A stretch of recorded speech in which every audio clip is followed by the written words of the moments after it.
السلام علیکم پښتنو، په خیر راغلی. امید لرم چې جګ جوړ به یې او ښه به یې. نن به در سره د پروفیسر ډاکټر یار محمد مغموم یو لیک شریکوم چې کوم هغوی د حمزه بابا په حواله لیکلی دی، د حمزه بابا د صوفیانه شاعرۍ په حواله، او عنوان یې دی د حمزه شینواري صوفیانه شاعري. نو امید لرم چې ډېر څه به ترې زده کړې او ډېر څه به ترې موږ هم زده کړو. نو راځئ چې ویډیو ته وړاندې شو. دغه لیک چې کوم دی نو په خپل اواز تاسو ته ریکارډ. د پښتو شاعرۍ ابتدا د تصوف نه شوې ده. د پښتو لومړي صاحب دیوان او مشهور غزلګو شاعر میرزا خان انصاري چې د نوموړي روحاني پیشوا بایزید انصاري پیر روخان مسیح او مرید و. په شاعرۍ کې د تصوف وحدت الوجود نه علاوه بل مضمون په مشکله په نظر راځي. د میرزا خان انصاري نه علاوه د روحاني مسلک سره تړلي نورو شاعرانو لکه مولا ارزاني، علي محمد مخلص، دولت پاڼي او واصل روحاني په شاعرۍ کې د وحدت الوجود د فلسفې رنګونه خواره لیدلی شي. د دوی شاعري د خپل پیر د تعلیماتو یو منظوم روداد دی. مرحوم حمزه خان شینواري هم د تصوف د وحدت الوجود د نظریې قائل وو. هغوی د تصوف په چشتیه نظامیه سلسله کې د مشهور صوفي سید ستارشاه باچاجان مرید او خلیفه وو. هغوی د خپل روحاني استاد سره بې حده مینه او عقیدت لرلو. د هغوی د شاعرۍ زیاته برخه د خپل پیر په تعریف مشتمله ده. مرحوم باچاجان د پښتون قوم او پښتو ژبې سره ډیره زیاته مینه لرله. حمزه بابا د شاعرۍ ابتدا په اردو کې کړې وه، خو د خپل پیر په وینا یې اردو شاعري پرېښوده او پښتو ته یې مخه کړه. د حمزه بابا شاعري د ځینو نورو خصوصیاتو سره سره د روحاني مسلک ترجمان ده. روحاني مسلک د وحدت الوجود او د پیر روخان د تعلیماتو د تبلیغ نه چاپیره چورلي. ولې د حمزه بابا په شاعرۍ کې د تصوف نه علاوه قومي، سیاسي، نظریاتي او نفسیاتي مسلې په تفصیل او په زړه راښکونکي انداز کې بیان شوي دي. د هغوی د ژوند سره تړلي معاشرتي پیښو ته دومره په ژور او ځیرک نظر کتلي دي چې هغوی د خپلې شاعرۍ په رڼا کې د یو لوی صوفي نه علاوه یو لوی سیاسي رهنما، قومي هیرو او د نفسیاتو ماهر معلومیږي. ولې موږ چې د هغوی په صوفیانه ترجیحاتو غور کوو نو مجبور یو چې د هغوی شاعري د روحاني مسلک د نظریاتي تسلسل یوه کړۍ وګڼو. غزل د تصوفي افکارو د اظهار عموماً او د وحدت الوجود د نازکو مسلو د اظهار لپاره خصوصاً یو موضوع صنف. حمزه بابا په شاعرۍ کې د وحدت الوجود سره تړلي مسلې ډېرې په هنر بیان شوي دي. دوی د دغې فلسفې د رموزو نه ښه خبردار دي. د وحدت الوجود مفهوم دا دی چې په دې کائناتو کې یو وجود موجود دی. دغه وجود د کائنات په هر څیز کې خور وور دی. کائنات د ده نه او دی د کائنات نه بېل څه حقیقت نه لري. د دې عقیدې په ضد یو بله تصوفي نظریه د وحدت الشهود په نوم شهرت لري. د هغې نظریې مفهوم دا دی چې دا کائنات د حقیقي وجود عکس دی. کائنات او دغه حقیقي وجود دوه بېل بېل حقیقتونه دي. حمزه بابا په شاعرۍ کې که څه هم د دیو دواړو فلسفو سره تړلي شعرونه موجود دي، خو هغوی په بنیادي طور د وحدت الوجود حامی دي. تصوف د نفس د تزکیه او د یو مرتب اخلاقي نظام دویم نوم دی. د دې بنیاد په باطني علم ولاړ دی. په صوفیانه شاعرۍ کې په ښو اخلاقو ډېر زور ورکړل کېږي. په دې کې د انساني مینې په هکله ټولې نسخې موجودې دي. دا د مذهب، رنګ، نسل نه بالاتر د عالمګیر انساني قدرونو د قدرولو تبلیغ کوي.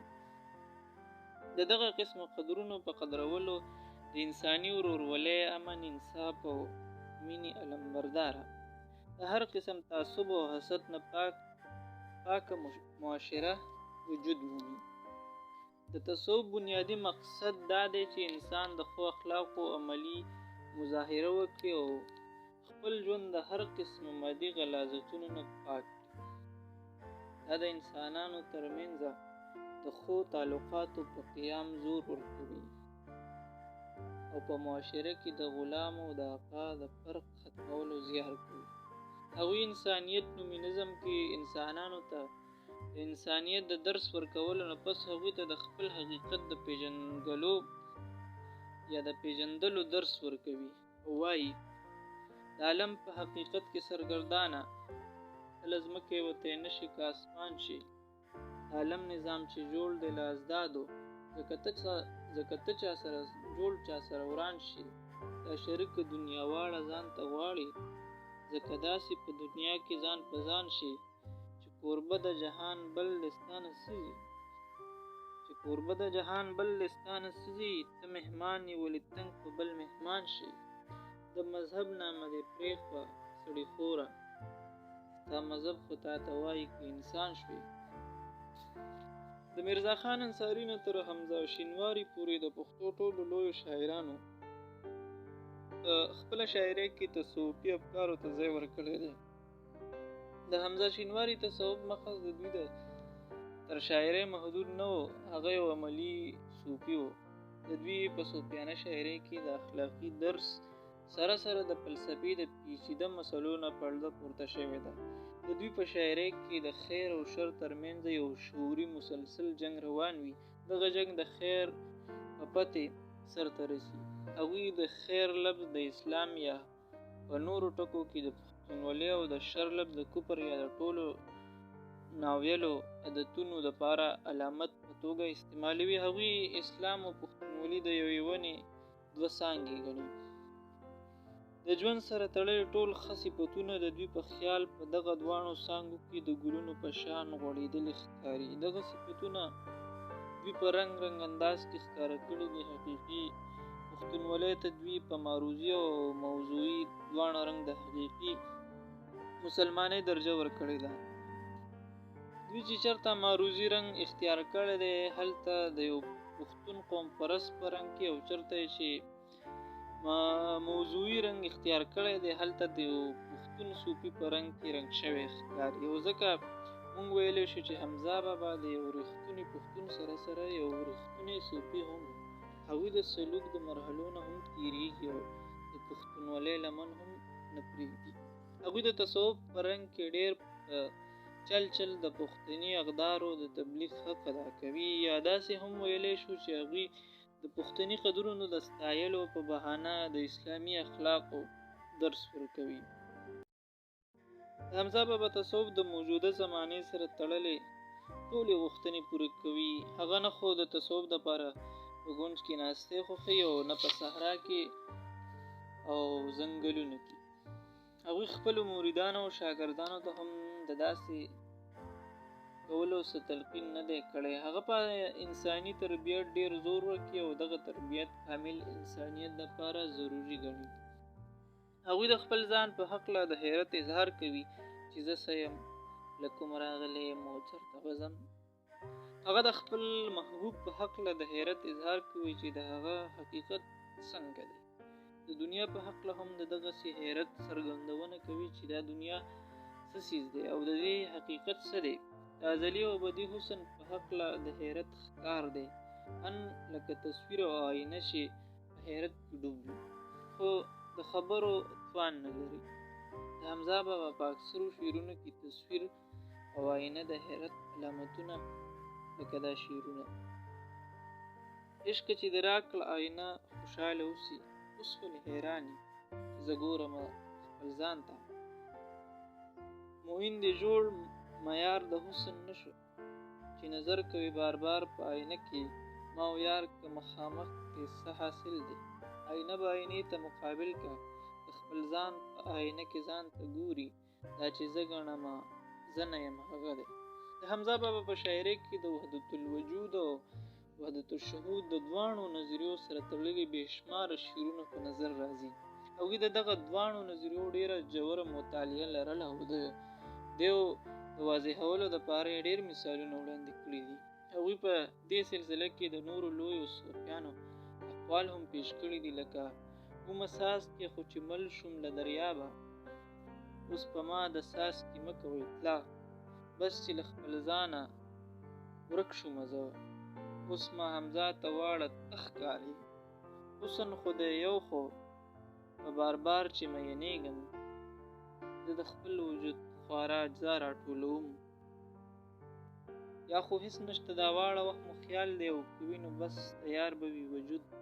حمزه بابا چې د تصوف پیچیده مسلې په کوم مهارت او هنر بیان کړي دي او په دغه لړ کې چې کومې علمي او فلسفیانه نقطو ته اشارې کړي دي، د هغو نه دا حقیقت په ګوته کېږي چې د تصوف په هکله د هغه مطالعه ژوره او علم یې پراخه دی. د هغه شاعري د یو معتبر عالم او مفکر شاعري معلومیږي. د هغه د شاعرۍ لوستلو نه پس لوستونکی دې نتیجې ته رسي چې فلسفه د هغه د شاعرۍ او شخصیت اهم توکی دی. د هغه ژوند په عملي او علمي دواړه توګه د تصوف ترجمان او د هغه د تصوف د ټولو جزئیاتو نه خبردار او ورباندې عمل کوونکی و. دغه خبرداري هغه تر ځانه محدود نه ساتله، بلکې ښه په خلاص مټې تر نورو منتقل کولو شعوري هڅه کوله. هغوی به هر محفل کې د صوفیانه او فلسفیانه مسلو په هکله بحثونه کول او د تبلیغ ذمه داري به یې پوره کوله. د دوی په شاعرۍ کې نثري فنکارو کې صوفیانه او فلسفیانه رنګ څرګند لیدلی شي. هغه د وحدت الوجود د ټول نه لوی مفکر او مبلغ حضرت محی الدین ابن عربي نه ډېر زیات متاثر او په خپلو فلسفیانه بحثونو کې به یې د ابن عربي د افکارو او اقوالو ضرور حوالې ورکولې. د دوی د شاعرۍ لوستونکي د دوی د شاعرۍ په فني او شاعرانه رنګینو کې دومره ډوب شي چې د دوی د شاعرۍ خشک فلسفیانه مضامین هم د هغه په مغزو او ذوق سبار نه اچوي. هغه یو قادر الکلام شاعر دی. هغوی ته د ګران نه ګران مضمون په خپله شاعرۍ کې د ځایلو سلیقه ورځي او ځکه د هغه د شاعرۍ لوستونکي هغه د لوی شاعر صوفي په ځای یو لوی شاعر تسلیم کړی دی او ورته یې د بابا غزل او امیر متغزلین غوندې درانه او د احترام وړ لقبونه ورکړي دي. حمزه بابا د نفسیاتو لوی ماهر، هغه رحمان بابا غوندې د پښتنو د فطرت شاعر و. هغوی په خپله شاعرۍ کې صوفیانه خیالات د پښتنو د فطرت مطابق په حکیمانه انداز کې پیش کړي دي. انساني ژوند د هغوی په وړاندې د یو سپړدلي کتاب حیثیت لري. د کائنات د هرې ذرې په هکله هغوی ژوره مطالعه او مشاهده لرله. هغوی په پښتو غزل کې فلسفې او منطق ته په داسې هنرمندۍ ځای ورکړی دی چې د دوی غزل ته یو منفرد رنګ وربخلی دی. په خپله شاعرۍ کې هر قسم مضامین او خیالات په مهارت سره د بیانولو او هر قسم تخیل د شعر په جامه کې د ځایولو دپاره چې ورته هغوی ته کومه ملکه ورکړې ده، د هغوی ته په خپله هم احساس و. ځکه وایي کوم یو خیال چې لکه توپل ماته راغی، برخوردار مې د حکمت کړو ارجمن شو. د حمزه بابا په صوفیانه شاعرۍ کې تصور شیخ ته لوی اهمیت حاصل دی. د هغه د عقیدې مطابق مرید د خپل مرشد نه روحاني فیض حاصلوي او هغه د خپل مرشد د فیض په برکت د ګناهونو غلطو چارو نه محفوظ وي. د هغه په شاعرۍ کې د پناپي شیخ، پناپي رسول او پناپي الله درې درجې.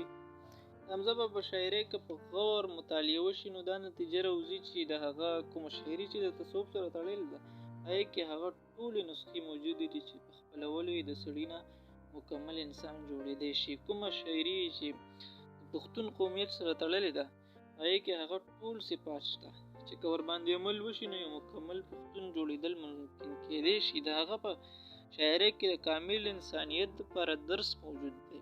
د هغه د شاعرۍ مکمل پښتون یو مکمل انسان دی.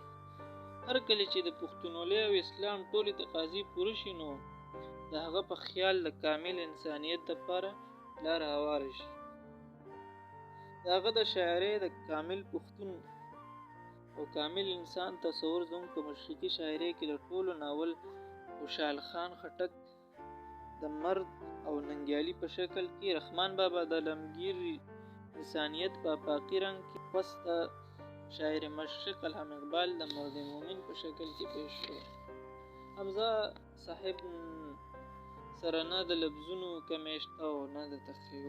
د هغه په شاعرۍ کې جلال هم شته او جمال هم، تخیل هم شته او بصیرت هم، فصاحت هم شته او بلاغت هم، جذبه هم شته او فکر هم. د هغوی په محفل کې به د هرې عقیدې سره تعلق لرونکي خلک شاملېدل او دوی به ورسره د هغوی د علمي استعداد او ذهني معیار مطابق بحثونه کول. د دوی هر عقیدتمند به دا دعوه کوله چې حمزه بابا د نورو په مقابله کې د هغه سره زیاته مینه لري. دا خبره دا حقیقت په ګوته کوي چې حمزه بابا کافي نظریات لرونکی صوفي و.